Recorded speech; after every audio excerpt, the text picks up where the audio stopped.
Godonology, Part 3. God embedded his mathematics in creation so clearly that even the stones cry out.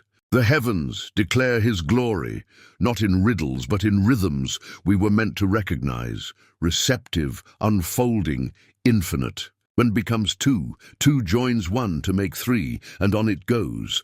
Growth without end, order without chaos. This is the signature of the architect. The operating system of reality, flowing from the one who is Alpha and Omega. But humanity tried to become the coders. Pyramids rose as monuments of takeover, mastering the geometry, locking the door, declaring ourselves source. The corrupted code from Eden, Adam's inversion, spread. Humanity no longer received reality as gift. They judged, seized, ascended. We chase finite loops. Likes, followers, self-optimization, mistaking echoes for eternity, spiritual cardiac arrest. The pulse of true life, receptive dependence on the Father, flatlined. Orphans who forgot the Father's rhythm. Yet the fracture runs deeper than a single bite. It begins with the number one itself. God made Adam the one of humanity, not merely the first in a line of creatures, but the ontological one. The singular head from which every human life was intended to derive its meaning, identity, and flow. In the divine mathematics, one is never alone.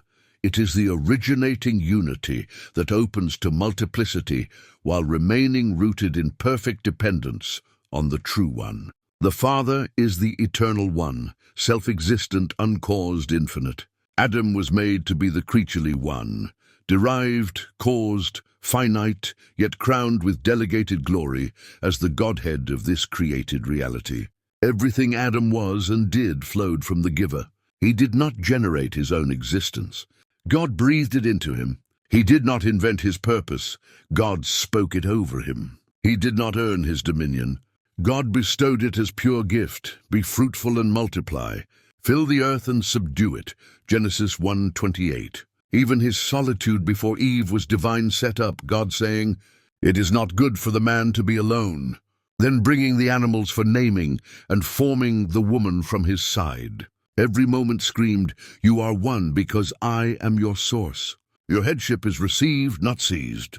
Adam was the federal representative who, standing before God, determined the standing of every descendant. He was the viceroy placed on the throne of earth to mirror the King of heaven. As God rules the cosmos in sovereign rest, needing nothing, self-sufficient, Adam was to rule this world in creaturely rest, needing everything, yet supplied abundantly. The divine code required this posture.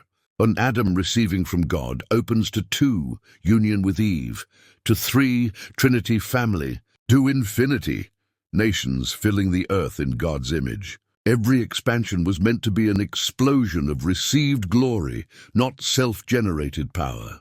Rest was the natural state because the one was eternally tethered to the true source. But Adam failed his head. The creaturely one fractured. Humanity inherited the disease, amnesia, self-sourcing. Yet God never abandoned the fractured one. In Christ, the last Adam, the better one, the uncreated source becomes the creaturely one under curse without ceasing to be source. He receives dependence perfectly, obeys where Adam grasped, dies where Adam brought death.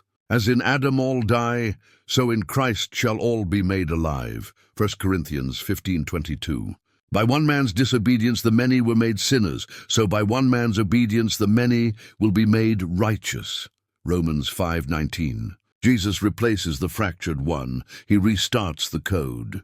The better one opens the flow again, receptive, unfolding, infinite. Stop trying to be the one. Lay down the grasp. Receive the giver.